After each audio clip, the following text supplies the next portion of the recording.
Question पूछना है तो हमारा स्पीकर खुला रहेगा या बंद रहेगा? कल की तरह से नहीं हो आपका जाना तो खुला ही रहेगा, आप क्वेश्चन जब पूछोगे। Sir, we have Sadhguru ji. Namaskaram, everybody. Namaskaram.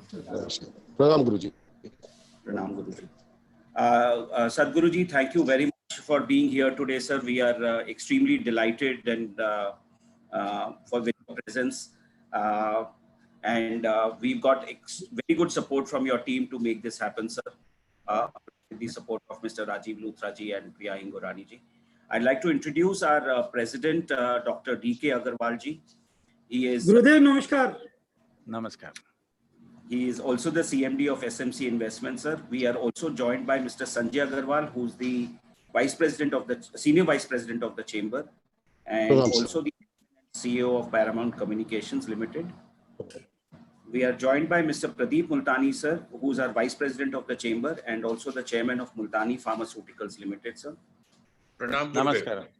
And we are also joined by Mr. Ashok Kajaria ji, who is our former president and also the CMD of Kajaria Ceramics Limited. Sir, then we have Dr. Mahesh Gupta ji. He is again one of our former presidents, sir. He is the CMD of Kent RO Systems. We have Sir Mr. Gopal Jivrajika ji. He's also our former president and CMD of Salora International. And we have rest of the other speakers also, sir. As we go along, I'd like to request the admin to play the video at this point of time as per the program. Can we have the video, please?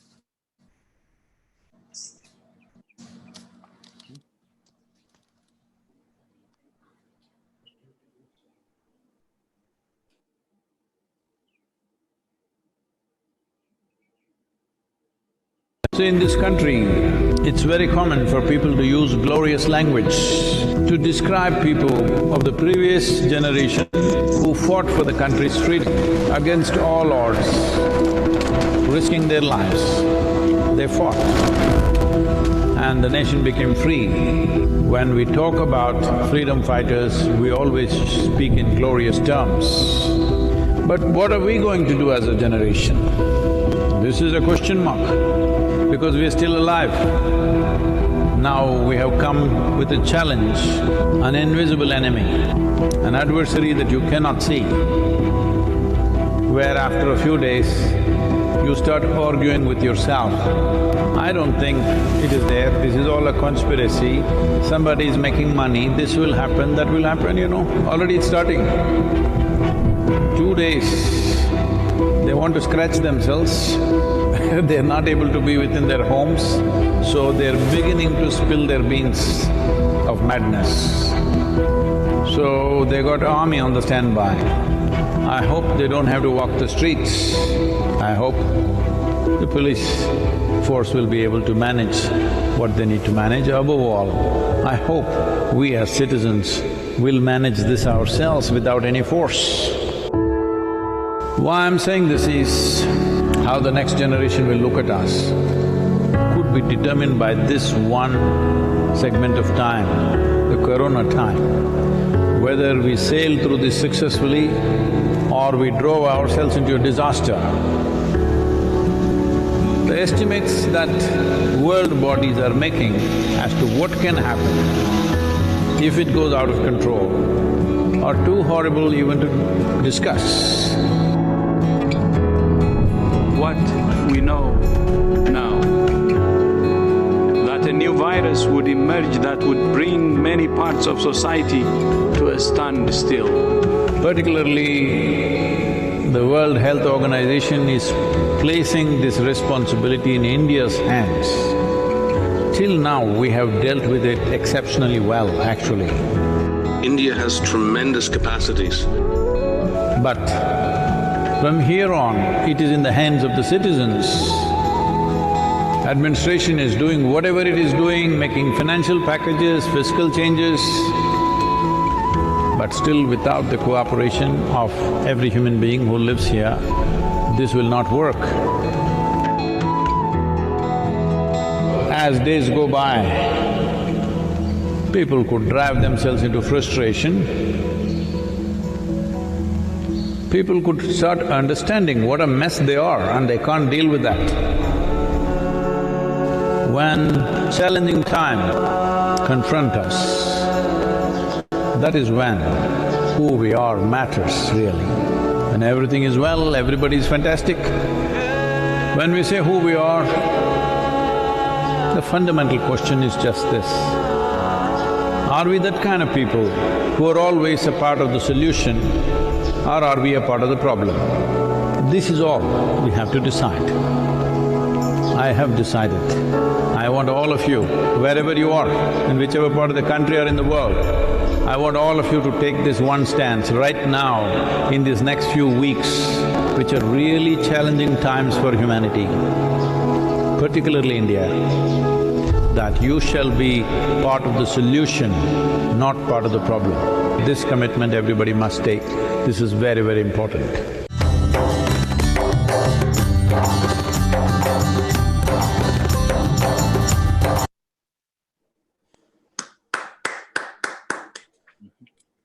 Thank you very much, Sadhguruji, for this video.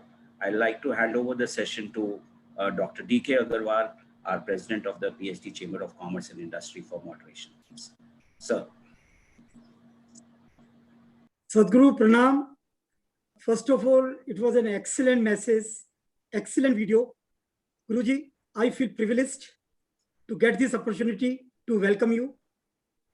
I, on behalf of PhD Chamber of Commerce, a 115-year-old organization, on behalf of almost 150,000 members and thousands of members who are watching today's interaction on YouTube, on behalf of my former presidents who are present here, on everybody's behalf, I extend you a very, very warm welcome.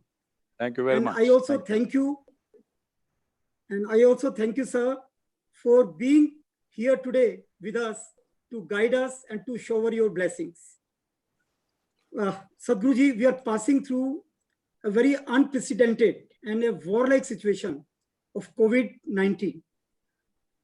Guruji, this problem has made the life of people very difficult. Everything has come to a halt and lakhs of people are getting infected on a daily basis. Thousands of people are dying, and experts say the lockdown which we have today is only slowing down the spread. It is not a solution. And the solution would lie in either inventing the vaccination or some medicine. So the problem is going to be over maybe in next 6 months, 9 months, a year. That nobody knows. We hope it gets resolved at the earliest, but something which is not in our control, we have to find ways and means of handling the problem. And Sadhguruji, you rightly said, we have to be part of the solution, not part of the problem. In these difficult times, when people are dying, people are getting infected, and businesses are in financial mess, their survival is getting threatened, we look up to you for your guidance, for your blessings, for telling us the ways so that we can come out victorious from this problem. Guruji, today's format is a question-answer format, and I take the privilege of asking the first question. Guruji, whatever we are seeing today, it looks like this COVID-19 outbreak is a result of the excesses committed by humans against nature. Guruji, what we should do to come out of this situation, number one, and secondly, to ensure what our society, what as individuals, what as businesses, what as government, we should do so that these calamities do not occur again in future. Guruji, with this, I hand it over to you and we will have question answer session. And please, Guruji, it is up to you. Well, this is a… this is a pathway that a whole lot of people tend to take, that we are being punished by God, we are being punished by nature. No, we need to understand this. This is a certain situation which has happened many times in the world before. It's just that it's new for our generation. And as a generation of people, we are better equipped than any other generation before us. At the same time, let us say 100 or 200 years ago, if this sort of virus broke out in Wuhan, in China, maybe 10, 20, 25, 50 people would have died, and that would have been the end of it in that village. But today, because we are so mobile, that there is air travel and every day people are traveling across the world, because of this, it's gotten everywhere. So generally, the other type of viruses that we have normally faced, generally plague and various other things, normally were carried by other carriers. So we had no control over it. But this one thing, we are the carriers. So this is a check on how consciously, how responsibly we are going to move around now. This is a real question on our lives. So it is both a great advantage that we are the carriers and we can stop it. At the same time, it's a disadvantage because most human beings, you could have killed the rats, you could have killed the mosquitoes, but you can't kill the human beings and they won't listen, they'll be all over the place.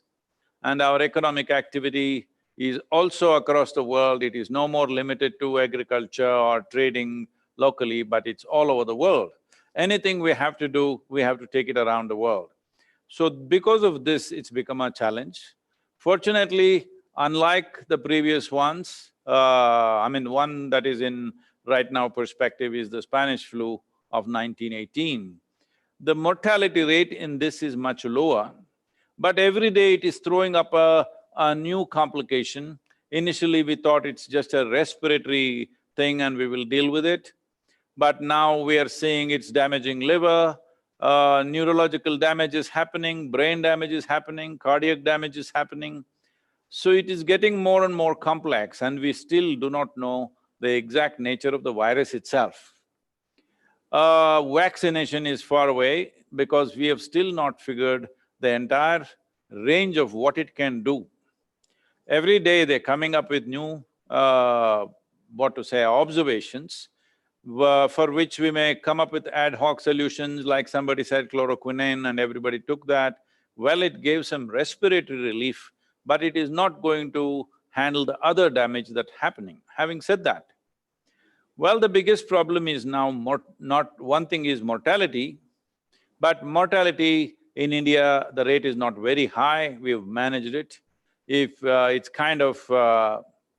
it is bad because the doctors are dying and people who are in touch with the disease consciously are becoming victims. It is a challenge, but mortality rate is not very, very high. 80% of the people who get infected with this virus may not show any symptoms, that's what they're saying. They may just live with it. Nothing they will show. This is also a problem because without any symptoms, they have the virus and these are the people who will carry it across the place because they don't even know they're carrying it. They won't cough, they won't sneeze, nothing happens, everything is fine, but they will be spreading the virus. That is the reason why it has spread the way it has spread, why the contagiousness of this particular virus is higher than what we have seen in the past, is mainly because of this. The asymptomatic carriers are all over the place. You and me could have it, we don't know, we are healthy and we are well, we don't even think there's something wrong with us, but we could be spreading. So right now, what have we done? We have done absolutely nothing about the virus. We have just controlled human behavior a little bit with lockdown and restrained it a little bit. But once the lockdown goes, how it'll flare up, to what extent, how much damage it will cause to health and medical infrastructure we have, whether it can take that kind of load and how many fatalities will happen out of this is anybody's guess. Because in a country like United States, already they've crossed 45,000 deaths. in the density of population that we have in India is a different matter, but at the same time, Indians may have much stronger immune system because they're exposed to many things normally, and like for example, tuberculosis, which is a very serious thing elsewhere, but almost 95% of the Indians won't pass the Mantoux test. Almost all of us will show that we have some kind of tuberculosis bacilli within us, but we are not sick in any sense. So in this context, I feel that particularly the rural population in India is resilient. I don't think much fatalities will happen, but the disruption of economic activity, that is going to be the biggest challenge for us because markets are being destroyed, many aspects of life where people need to come together will not happen. Well, agriculture may get on, get going, but even for that, for example, right now, the vegetable growers and the fruit growers, this is mango season. I think nearly over 60% of the mangoes will rot this year because nobody is going to go and buy mangoes outside. Like this, the market shelves are destroyed because nobody is going to the market. And textile is a huge thing in India. Substantial number of people are engaged in textile industry.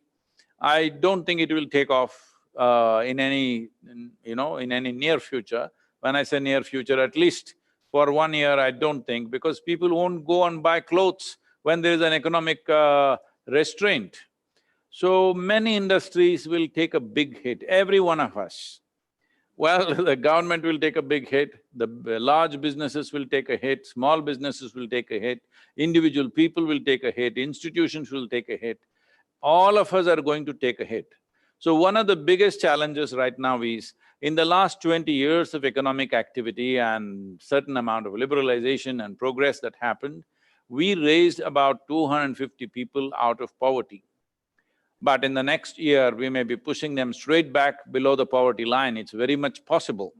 But our ability to bounce back, I'm talking in economic terms, in terms of the infection, in terms of what the virus will do to us, nobody has a clear picture. There is no clear picture anywhere, every day new observations are coming. But in terms of economy, if we have the virus reasonably under control at least by September, if in India, at least by September, if we have that, then probably if we do all the smart things to attract a huge amount of outside investments, because right now, Japan has put out over $5 billion to get their industry out of China.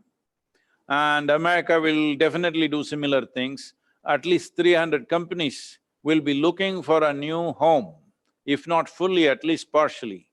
That new home must become India. All of you in business, in collaboration with the government, you must grab this, because these 28 states that we have, if we ensure a minimum of 10 big industries going to each one of these states, it will keep us buzzing and we can, in many ways, handle this. But please, because you are the people who are in business, you should know better than me, but in my opinion, I feel without a huge amount of investment coming from outside, we will be in a very dire situation. Those who are well-to-do may survive, businesses may go, people survive, but down below, the workers, the daily wages, there will be a very serious situation. We could be pushing millions of people back into poverty unless we get a phenomenal amount of investment from outside. I don't think we can just kickstart everything inside the country because we need markets. The markets may not be coming back to normal in 18 months, 12 to 18 months' time or even 24 months' time. So these are hard times, but as you said, it's a kind of a war. But at least nobody is bombing our homes, nobody is shooting at us. It's the virus. If we behave responsibly, we can survive through this and live through this. So one of the most fundamental things for the next month is all of us stay alive. That's the most important thing. If we think what we are doing is important, then the important thing is to stay alive and ensure people around us stay alive. This is the fundamental responsibility right now. And if we stay alive and strong, bouncing back will happen one way or the other. Thank you, Sadhguru. In fact, your knowledge on economy, I'm surprised, is even much deeper. Now we have Dr. Mahesh Gupta. He is our former president. He is also CMD, Kent RO, the water purifier. So over to Mahesh Gupta ji. Pranam Sadhguru, it's an honor for us to interact with you. You have described the situation very well in the video as well as your wisdom to us. The situation is very uncertain at this moment of time as you have described it, and we also all understand. And we people in business have a great responsibility to understand the situation and move forward. Your description saying that it will last till September, if we can take it up to September, then we can bounce back. That's one theory on the one side, which I totally subscribe to this. On the other side, we have a theory of China. In a 3 months' time, they've been able to come back to normal, by and large, a normalcy. So maybe if we can do our lockup for a 3 months' time, maybe we will achieve instead of September to this present time. But anyway, in such uncertain situation in businesses, when we can see two extremes, a positive and negative, the mind goes towards the negative all the time. A lot of fear comes in the mind of business people. And we being leaders, then affect all the people working under us. So I like to have a pulse of wisdom that how to take care of this uncertain situation and fear in the mind of businesses. Thank you. Well, the situation is bad enough so we don't have to suffer fear also. The economic situation is going to be bad enough, the challenges are serious enough. So let us not also suffer our own fear, because this is something that you manufacture in your mind. What is the reality? It's tough reality, no question. So let's not make it worse by multiplying this in our mind. What fear means is, essentially, we are letting our imagination run away into a future. Instead of creating the future, we are describing the future in negative terms, and which causes enormous amount of fear. About what China has done, well, what China has done or what China has not done, I don't think it's in our knowledge. And above all, it is a certain kind of authority that when they want to do something, they can do something at any cost. I don't think you can do that in India. And above all, people are already getting restless. May 3rd, they're all waiting, they're thinking they can burst out and do what they want. That's not how it's going to be. Some level of relaxation will happen, but still we have to maintain discipline in terms of human distancing, has to happen. So having said that, there are medical, scientific calculations that they are saying, instead of closing on 3rd of May, if we push it to 15th of May, this whole problem, we could be on top of it by by July, June end or mid-July. But if I'm sorry, that's the wrong thing. By September, we can be on top of it. But if we push it up to May 31st, the lockdown, very rigid lockdown, then we could be out of it by the end of June or mid-July. So, this is easier said than done. I don't think the government of India can actually enforce this on the people. People have gotten restless, people are running out of cash, people are running out of means to live. So, it is not possible to simply push the lockdown further. We can say certain things where people congregate in big numbers, these things you can avoid, but the nature of the virus is such, a handful of people is enough. If they're going around every day, they're infecting. They say on an average, a person who moves around in the city can infect up to 400 people per day, one person. So those permutations, if you look at it, it's just crazy. So there is a challenge, and we still not figured out how to handle it. So the businesses must focus on what are the alternatives for whatever we are doing right now, because many businesses that we are into right now may become irrelevant for a period of time, if not permanently. When something becomes irrelevant for 2 to 3 years, And will it again come back is a question that we cannot answer just like that. We don't know how it will take. For example, even schools. Maybe no parent will want to send their children to schools when the month of June comes, when schools are supposed to start. If there is fear of infections, if there are deaths happening around, I don't think people will send their children, so what are we going to do? All those who are running schools may have to think completely differently. For you, sir, water anyway we have to drink, so I think you are on a little safer ground than most other businesses. But fashion industry, textile, entertainment, all these are going to take a very serious hit. Water, we cannot go without water no matter what is happening. So I think you are doing fine, sir. Thank you, Sadhguru. We have Gopal Jivrajka. He is a former president and also a CMD of Salora International Limited. So over to you, Gopalji. Pranam Guruji. Namaskar. I think it's a great honor and privilege to be interacting with you. In times of such trouble, we have choice to go to the elected representatives or the selected few like you. I think today not much solace is coming out of the elected.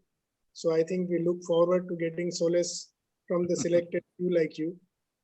I think people like you have great power to influence the heart and the mind like no elected person can do. So I think with this background, I have only two questions to ask. I think taking on from your video, where you said we have to decide whether we are the problem or we are the solution. Do you think enough interaction is happening by the lawmakers with the people at large and enough transparency is there to remove their anxiety, to make sure that they move towards the people with solution rather than people with problem?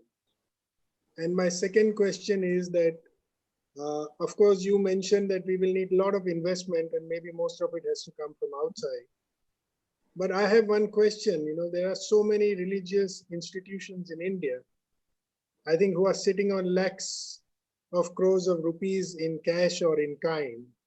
Don't you think this is the right time for all these people to open their chests and really put this money to use for mankind?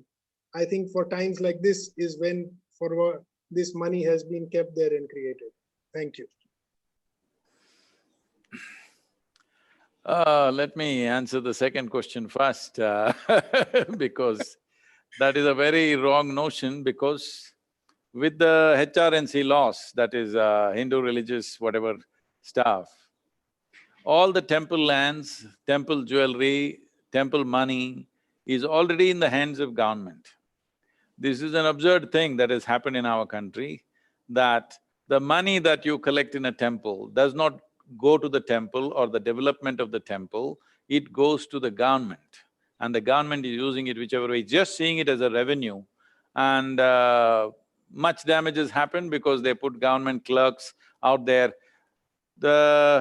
In the Hindu temples, most of the Hindu temples, there is no devotee who is worshipping the deity. It is a government clerk appointed by the government. There is substantial evidence that at least 15% of the South Indian temples, the main deity has been sold.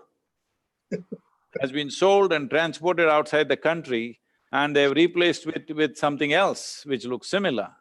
So, there is really no money in temples and religious institutions because it's already been taken by the government. If you're talking about major institutions like Tirupati, you must understand it belongs to the Andhra Pradesh government. The money is already going there. If you're talking about the Vatican, well, you won't get access to that. Nobody else really has any great amount of money. Well, Thiruvananthapuram, whatever, they have seized it, that's the only temple probably which escaped. Otherwise, British took charge of it and they took whatever they can in terms of gold and whatever. The land and whatever jewelry was remaining has been taken by our present governments. So I don't think they can help. If they have any little money, that's not going to make a big difference. About government giving you… whether the policymakers can give you solace, I don't want the policymakers to give you solace. They're supposed to find solutions. And as business also, you should not be looking for solace. you should look for solution. When I say solution, solace means something that you do in your mind. This is our business to do it within ourselves, how we keep ourselves. As I said earlier, when there is an external problem, isn't that the time when you need to be at your best? Isn't that the time when you need to be at your best? Your thought, your emotion, your energy works for you. So when we become fearful, when we become anxious and all this simply means because there is an outside problem, we turn our own faculties against ourselves. Let's not do that, and let's not hope either the Prime Minister or the Chief Minister or somebody else will come and give us solace. They need not give us solace, that's not the reason why we elected them. Coming to the selected ones like me well, this is the problem. I am also not here to give you solace. I am also here to give you different type of solution. When I say a solution, solace means this. Somebody will tell you, don't worry, everything will be okay. They've been telling you this for a long time, but whatever happens, happens. So right now, there are people who are trying to bring solace to themselves by saying this coronavirus is God's way of teaching us a lesson, all the bad people will get it, I won't get it. That's not the way it works it'll get whoever gets exposed. The coronavirus has no discrimination of what kind of a character you are. It doesn't matter who you are, when it gets you, that's it. So let us not look for solace. Solace is for people who are not interested in solutions, they just want to feel good. In the name of solace, people will go drink in the evening and they feel good. So in a way, solace is just this, a kind of a tranquilizer for yourself. This is not a time to tranquilize yourself, this is a time to be at your best. Physically, mentally, in your competence, in your mind, in your energies, in your emotion, you must be at your best. That will not happen out of solace. Solace means you will think everything is okay and go to sleep. Everything is not okay right now. Too many things are not okay. For we as a nation and the world, too many things are not okay. This is a time every one of us strived to find solutions in whatever areas of work we are in. In those areas, we must find solutions. The government, the administration is trying to do its best, but with limited resources, there are many challenges. Well, the world is acknowledging that we as a nation, we have handled it very well, this whole thing. Compared to many other Western nations, we have handled it very well, but still, with such a complex mix of population and such a dense population, how will we handle it in the next 3 months is a huge challenge. But I feel once the lockdown ends, May 3rd is over. After that, this partial lockdown which the government may try to do is going to be extremely difficult for any government to implement this partial lockdown. This can only be done by the citizens. Only by responsible behavior of the citizens, this can be achieved. No government can effectively do partial this thing. They can impose curfew and do total lockdown, but they cannot do partial lockdown successfully. This partial lockdown can only happen out of absolute citizen participation, and that is what they're trying to do. Prime Minister is giving a call for the youth of the nation, he's meeting the industry, he's meeting the spiritual leaders, he's meeting everybody to somehow get people's participation, because without that, we will not succeed in partial lockdowns. Thank you, Sadhguru. Now we have Mrs. Anuradha ji. She is chairman of our PhD Family Welfare Foundation. And this PhD Family Welfare Foundation is doing a great job by distributing food packets to the needy. So over to you, Anuradha ji.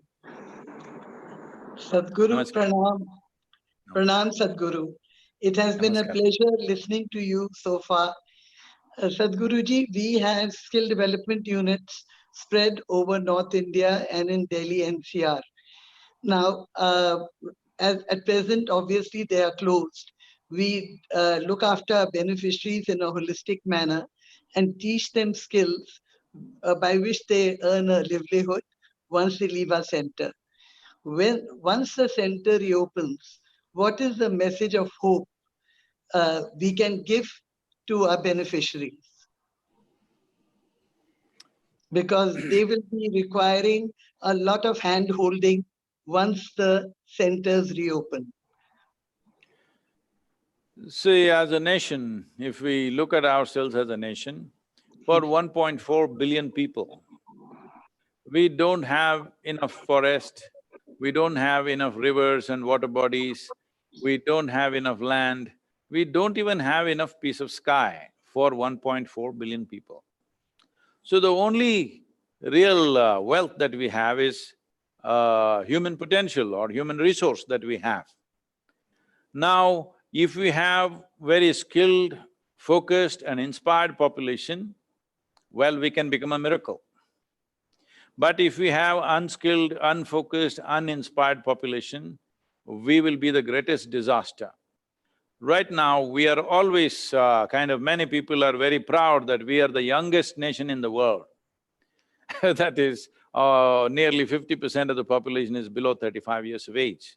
This advantage, if we do not harness in the next 10 to 15 years' time, then you will have an older generation of people without any skills, without any capabilities, without any experience of work, and that will be a major disaster. So if we want to harness the potential of this nation, we have just a window of 10 to 15 years' time. So skill development is a key element of our development. So you must put that into them that they are not just earning a living, they are building a nation. This is far more important, I'm telling you, than even the freedom movement, far more important. Thank you, Sadhguru. We have Karan Gilotra. He is the chairman of our Punjab state chapter. He is also MD of Platinum Enterprises. Over to you, Mr. Karan Gilotra. प्रणाम सदगुरु जी।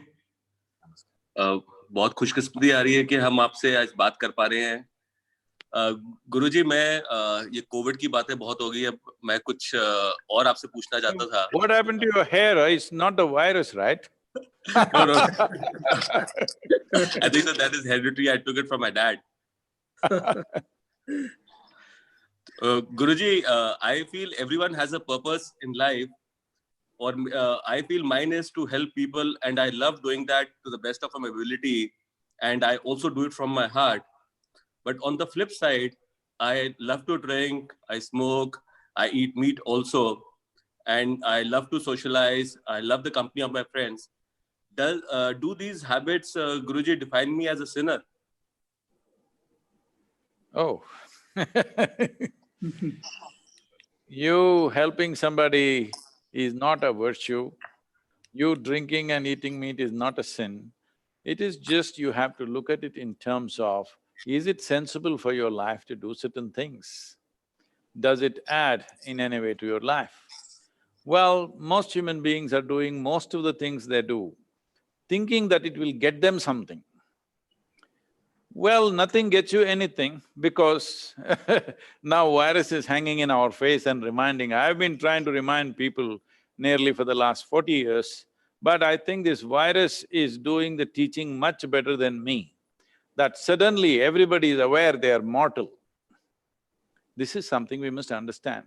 Mortal means we have a limited amount of time, that's all it means. See, before… how old are you? What's his name? I'm sorry. Mr. Karan Gilotra. How old are you? Sir, I'm 43, sir. 43. 45 years ago, you were dead. Hello? Yes. Yes, sir. Yes, you were not alive. 45 years ago, you were dead. I will give you another 60 years. 103 years is good, or you want more? No, I don't want that much, sir. No, it's okay, you can still drink and eat whatever and live to 103 years of age. Yes. So I'll give you another 60 years. After 60 years, again you will be dead. For how long were you dead 45 years ago? Endless amount of time. How long will you be dead after 60 years? Endless amount of time. You're just alive for a brief period of time. In this period of time, what makes utmost sense to you, that's what you must do, because it's a very brief amount of time. Because people are spending their life unconsciously, not paying attention, as you sit here, life is ticking away. Because people are not conscious of this, they think they can do all kinds of things which don't mean a damn thing to them. No, I enjoy what I'm doing. Yes, maybe. But why don't you also explore other dimensions of life, how it would feel? See, look at my eyes, I look always stoned. Never touched any of the substances that you're talking about. But isn't this human body, this human mechanism, the most sophisticated chemical factory on the planet? Do you agree with me, Karan? Absolutely, absolutely, sir. So when this is such a fantastic chemical factory, most refined and sophisticated chemical manufacturing unit, well, they're saying some trillions of functions are happening per minute. Now the question, the only choice that you have is, either you are a wonderful, effective CEO or you're a lousy CEO. If you are a really good manager of things, you would make… if you sit here, you would make yourself feel absolutely fantastic because every human experience has a chemical basis to it. So you create the most wonderful chemistry, you sit here and you're ecstatic. Would you want to drink alcohol, take a drug, do something? Because as you sit here, you're feeling fantastic, why would you do that? So, I'm saying you have a tremendous opportunity right here. Just explore and see, I'm not saying give up anything. Just explore and see. If you find something better, smaller things will fall off by themselves. Thank you, Sadhguru. Thank you, Guruji. We have Mr. Sanjay Agrawal. He's Senior Vice President, PhD Chamber of Commerce. He's also Chairman and Managing Director of Paramount Communication Limited. Over to you, Sanjay ji. Sadhguru Pranam. I would like to say one thing, that you have given us a totally different perspective. Normally, people, of course, do ask for and get solace, but you have, on the other side, you have said, no, the situation is tough and we have to understand the difficulty that we are all facing and we have to act up to it, we have to live up to it. And that's very right, you know. Till you are crying, the wolf is coming, maybe you have the luxury of saying that and maybe even to feel afraid. But once the wolf has actually come, you have to get up and fight the wolf or find ways to survive rather than to just sit and be afraid. So I think that is the best lesson that you could have given, and I am grateful for it. But the other part is, of course, that we are all businessmen, we are all leaders of our companies. So we are responsible not only to our families, but to our employees, not only our employees, but even to our other stakeholders, including our vendors, our customers, and a lot of ecosystem that we are a part of. In this situation, what we are finding is that we are having a responsibility stuck upon us, which we may like to carry, but the burden might not be, you know, we would probably be beyond our capabilities in most businesses, which is to keep on bearing the expenses of keeping a business alive, paying the full salaries of people when there is no revenue coming. So it might even become physically not unfeasible for us to go ahead. So this is one difficulty which my senior colleague Gopalji was talking about probably, that this is a conundrum which we all find ourselves in which, of course, we are doing our best and we have to, there's no alternative, there's no choice to that. But how do we face up to this situation? How do we get our word into the government, to the powers that be, that if they are collecting taxes from us, if they are the people, they are the institution which has the maximum command over the country, then they have to do much more than they expect what an individual businessman can do. What would be your view on that, Sadhguru? Well, in the next few months, or hopefully it will be only few months, or in the next couple of years, one of the most painful decisions and actions that all of us may have to take is that people we are concerned about, people that we would like to take care of, we may not be able to take care of them. And we have to decide that we will not take care of them. This is going to be the most painful decisions that we will have to make. Already they are making such decisions in the hospitals, not happened yet in India. Our hospitals are still not overloaded. But in Italy and in United States, they're inundated and they're making these decisions. They Like have to, if you and your mother are in the hospital in the same ward, there's only one ventilator, who should get it? They're taking lottery in some countries. Others are deciding on the age basis, younger person gets the ventilator, older person doesn't get it. How hard a decision is that? So unfortunately, we are at times where we will be forced to take very painful decisions, things that we want to take care of, things that we genuinely care about and concerned about. Not being able to take care of it will always be the most painful thing that a human being can do. So this is in front of us. We cannot close our eyes, we cannot play ostrich with this. It is in front of us, we have to deal with this. About government doing more, well, on the ground till now, I think they have done excellent. I have to tell you this may be difficult for people to digest.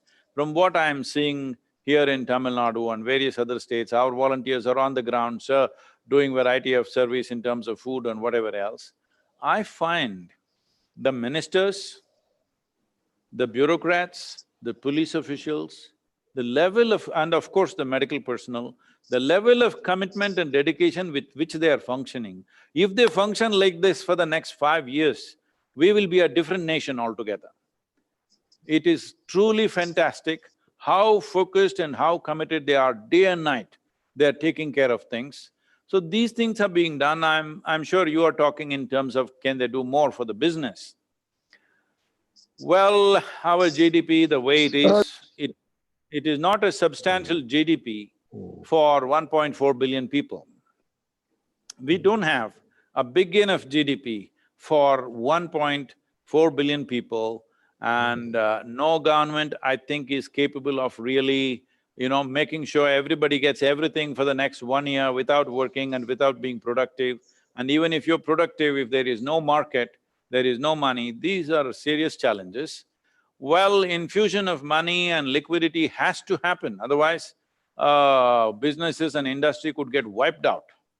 I'm sure they're conscious of it, it is being worked out, and also industry and specific businesses, whatever the areas of businesses, must make strong representation because because when the resource is limited, whoever cries loudest will get better kind of attention. Unfortunately, that is the reality.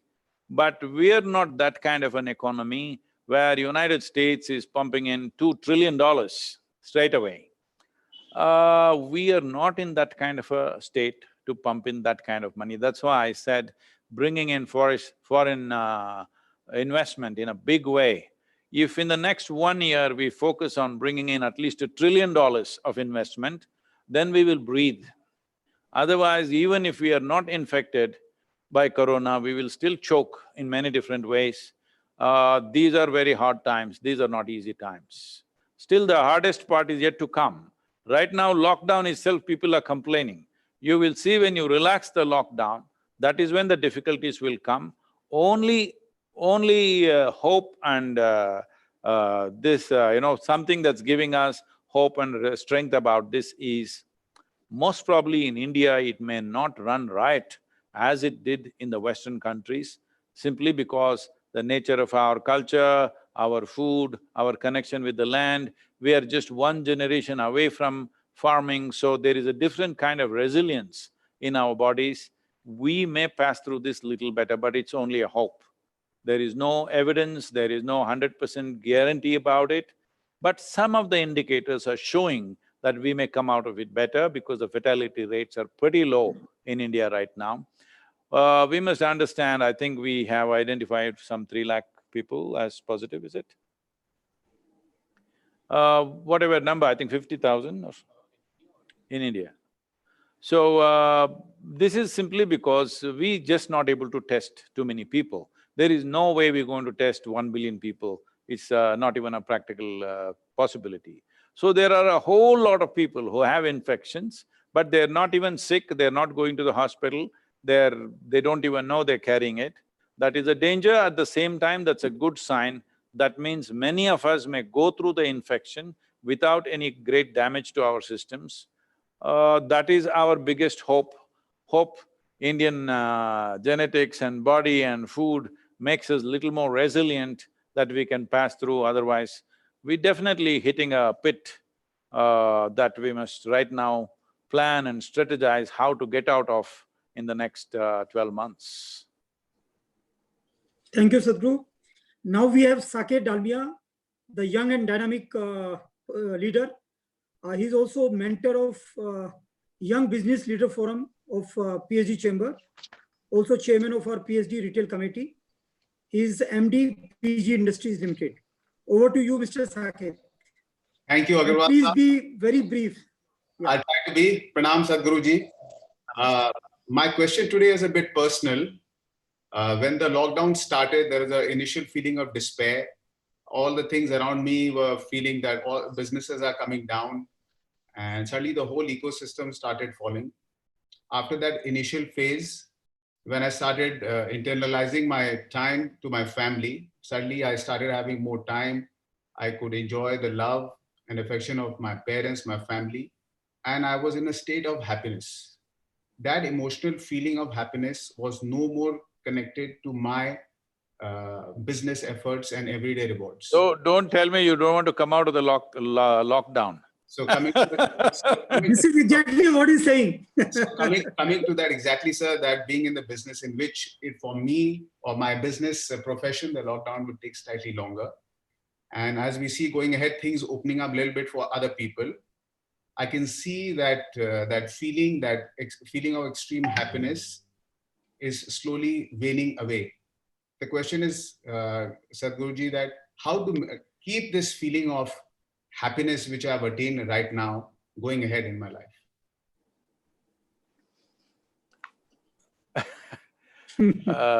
That's wonderful, you had some good time with the family. But we need to understand this, that human experience is essentially caused from within us. Whether it's joy or misery, whether it is pain or pleasure, whether it's agony or ecstasy, whatever is the human experience happens from within us. What happens within us, we are trying to create it by creating external circumstances. We must understand this, no matter who we are, how capable and competent we are, at no point is external circumstance 100% the way we want it. That'll never happen. So always, because outside situations will never happen 100% the way we want it, and whenever things don't happen the way you want it, if you're going to become miserable, then naturally, unknowingly, you will curtail the scope and scope and dimension of your life itself, because you always try to be in safe zone. Safe zone means constipated life, that's all it is. You will restrict it, because if you step into something unmanageable, you will get into trouble or you will become unhappy. So this is what you have to first fix, that your way of being is not determined by what's happening around you. A wonderful family that you may have should not determine that. Successful business that you have should not determine that. What is happening within you must be determined by you. You are feeling joyful right now, it must be your making. Now if you are with your family, you will share your joy with them, you are not trying to get joy from them.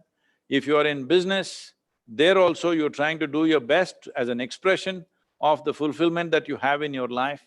But right now, we are trying to squeeze these things. What happens within us, we are trying to get it from outside. Right now is mango season. I see you have a nice tree, it's not a mango tree, but you have a very beautiful tree in the background.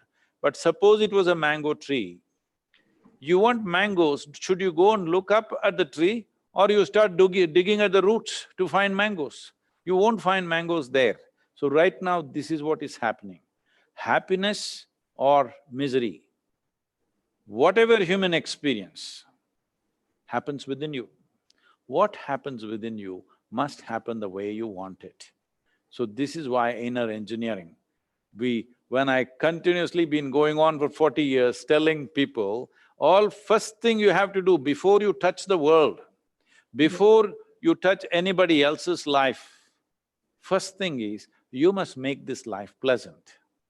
Otherwise, you may do it with best intentions, but you will cause unnecessary nonsense in the world simply because when you are feeling miserable, you will one way or the other become nasty to life around you.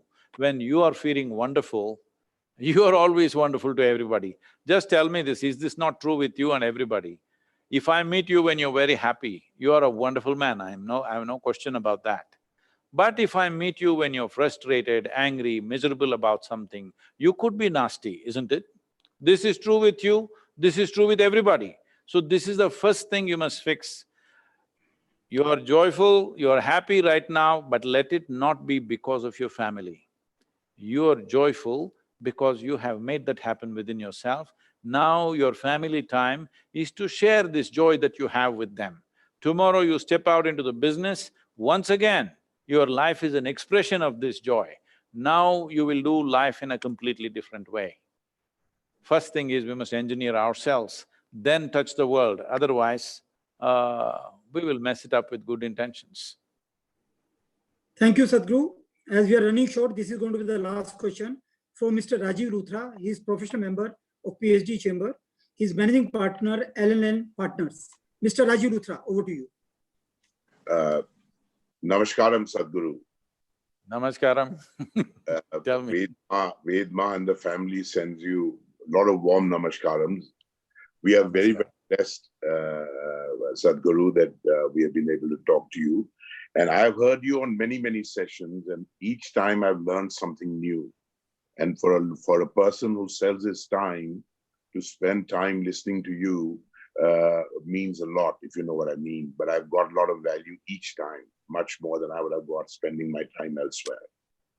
My question to you, Sadhguru, is, you've been answering many, many tough questions. And I, think if I was sitting in your place, how would I answer them? And a lot of them you've taken really, you've answered them well, people have heard well, and people have learned well, and we are all blessed that we've got a lot of solutions. So my question is, what was the toughest question you were asked? And what was your answer?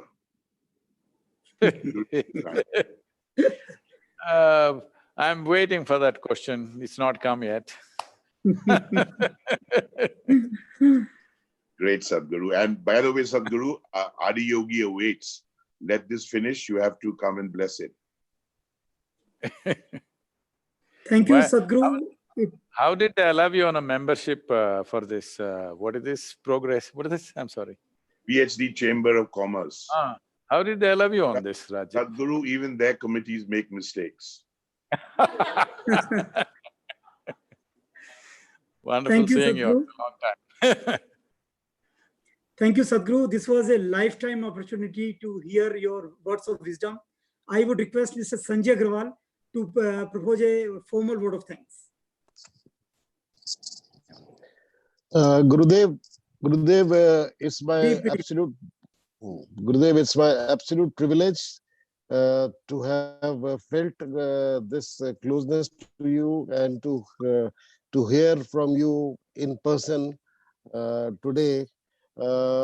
From in such a wide-ranging discussion that we had, I think you have told us your very, very clear and unambiguous views, starting from social and commercial to practical to spiritual to even existential. I think you have covered the whole gamut and tried to, you've successfully done it, sir, to actually give us the gyan that we need in these challenging times, which was the focus of our talk today. I am very, very grateful to you, Gurudev, and we hope that we keep having more and more sessions with you, so that the chamber, the PhD chamber and its members keep benefiting from your sage advice. Pranam, Gurudev. Namaskaram. Gurudev, May the best be with you. My blessings to all of you. Thank you very much. Thank you, Sadhguru.